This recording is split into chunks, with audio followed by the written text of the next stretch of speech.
ओम श्री गणेशाय नमः। मित्रों, आज इस वीडियो के माध्यम से हम बात करेंगे श्री रामचरितमानस बाल कांड से ये प्रसंग लिया है मित्रों, और इसके कांड से भाग 35 हम आप लोगों से साझा कर चुके हैं और आज भाग 36 हम आप लोगों से साझा करेंगे इस वीडियो के माध्यम से। और हमारी पिछले वीडियो में कथा माता नैना बहुत शिव जी को देखकर परेशान हैं और दुखी हैं, तो पार्वती जी अपनी माता को समझाती हैं और फिर उसी के आगे जो तुलसीदास जी लिखते हैं मित्रों, क्या लिखते हैं? तेहि अवसर नारद सहित अरु ऋषि सप्त समेत समाचार सुनि तुहिन गिरी गवने तुरत निकेत। इस समाचार को सुनते ही हिमांचल उसी समय नारद जी और सप्त ऋषियों के साथ लेकर अपने घर गए। तब नारद जी ने पूर्व जन्म की कथा सुनाकर सबको समझाया और कहा कि हे मैना, तुम मेरी सच्ची बात सुनो। तुम्हारी यह लड़की साक्षात जग जननी यानी भवानी है। ये अजन्मा अनादि और अविनाशिनी शक्ति हैं, सदा शिव जी के अर्धांग में रहती हैं। ये जगत की उत्पत्ति, पालन और संहार करने वाली हैं और अपनी इच्छा से ही लीला शरीर धारण करती हैं। पहले ये दक्ष के घर जाकर जन्मी थीं, तब इनका सती नाम था। बहुत सुंदर शरीर पाया था। वहाँ भी सती शंकर जी से ही ब्याही गई थीं। यह कथा सारे जगत में प्रसिद्ध है। एक बार इन्होंने शिव जी के साथ आते हुए राह में रघुकुल रूपी कमल के सूर्य श्री रामचंद्र जी को देखा। तब इन्हें मोह हो गया और इन्होंने शिव जी का कहना ना मानकर भ्रमवश सीता जी का वेश धारण कर लिया। तो यहाँ पे बहुत अच्छा तुलसीदास जी ने एक छंद लिखा है, वो आप लोगों से मित्रों हम साझा करते हैं। सिय भेषु सती जो कीन तेहि अपराध शंकर परिहरी। हर बिरह जाय बहोरी पिति पितु के जग्गी जोगा नल जरी। अब जनमी तुम्हरे भवन निज पति लागी दारुण तपु किया। अस जानि संशय तजहु गिरिजा सर्वदा शंकर प्रिया। सती जी ने जो सती का वेश धारण किया, उसी अपराध के कारण शंकर जी ने उनको त्याग दिया। फिर शिव जी के वियोग में ये अपने पिता के यज्ञ में जाकर वहीं योगाग्नि से भस्म हो गईं। अब इन्होंने तुम्हारे घर जन्म लेकर अपने पति के लिए कठिन तप किया है। ऐसा जानकर संदेह छोड़ दो। पार्वती जी तो सदा ही शिव जी की प्रिया अर्धांगिनी है। सुनि नारद के वचन तब सब कर मिटा विषाद। क्षण महु व्याप्यो सकल पुर घर घर यह संवाद। तब नारद जी के वचन सुनकर सबका विषाद मिट गया और क्षण भर में यह समाचार सारे नगर में घर घर फैल गया। तब मैना और हिमवान आनंद में मग्न हो गए और उन्होंने बार बार पार्वती के चरणों की वंदना की। स्त्री पुरुष बालक युवा और वृद्ध नगर के सभी लोग बहुत प्रसन्न हुए। नगर में मंगल गीत गाए जाने लगे और सबने भांति भांति के स्वर्ण कलश सजाए। पाक शास्त्र में जैसी रीति है उसके अनुसार अनेक भांति की ज्योनार हुई रसोई बनी। जिस घर में स्वयं माता भवानी रहती हों वहाँ की ज्योनार भोजन सामग्री का वर्णन कैसे किया जा सकता है।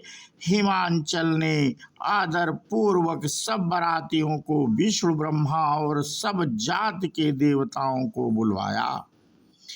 भोजन करने वालों की बहुत सी पंक्तियां बैठी। चतुर रसोइये परोसने लगे। स्त्रियों की मंडलियां देवताओं को भोजन करते जानकर कोमल बाणी से गालियां देने लगी। तो यहाँ पे एक छंद लिखा है तुलसीदास जी ने। मित्रों क्या लिखा? गारी मधुर सुर देहि सुंदरी बिंगे बचन सुनावहीं।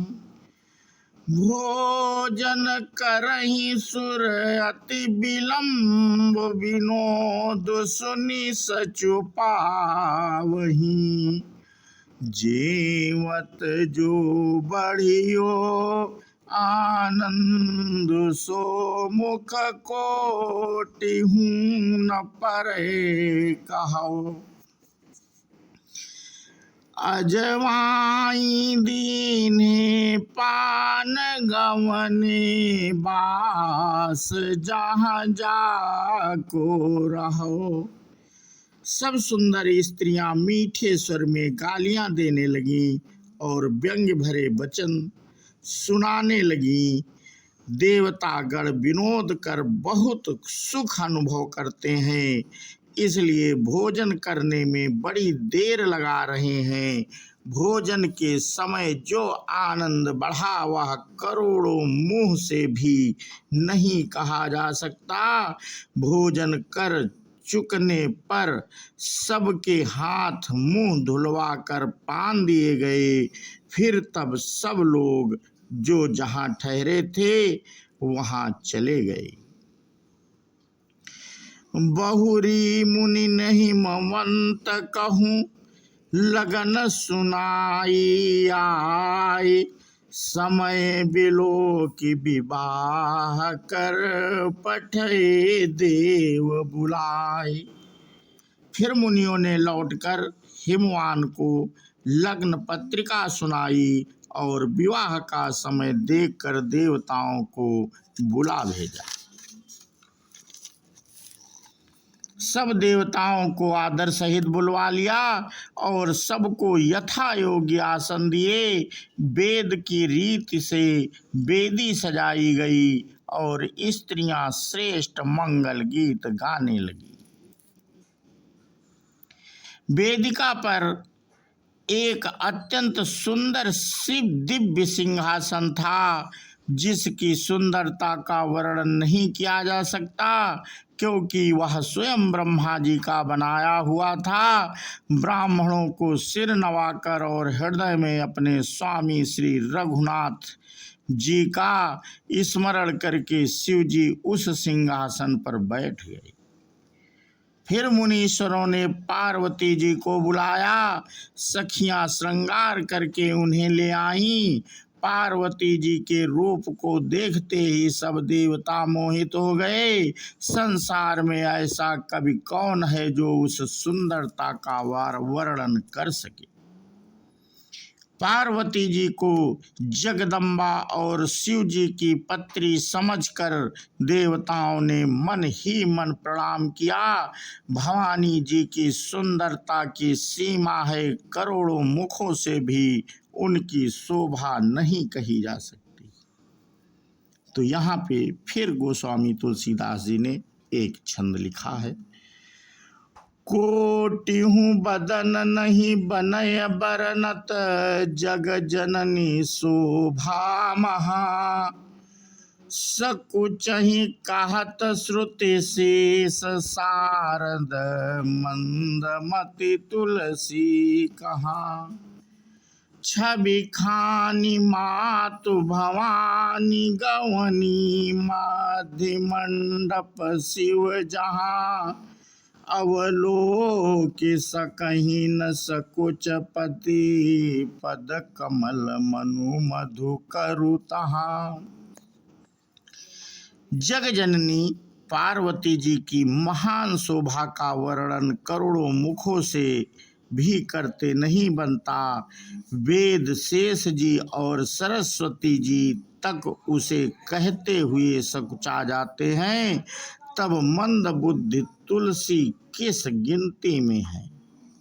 सुंदरता और शोभा की खान माता भवानी मंडप के बीच में जहाँ शिव जी थे वहाँ गईं।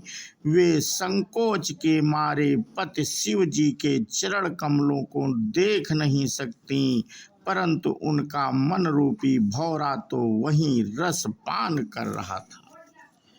तो मित्रों, आज का प्रसंग हम यहीं पे समाप्त करते हैं और इसके आगे की कथा हम अपने अगले वीडियो के माध्यम से साझा करेंगे।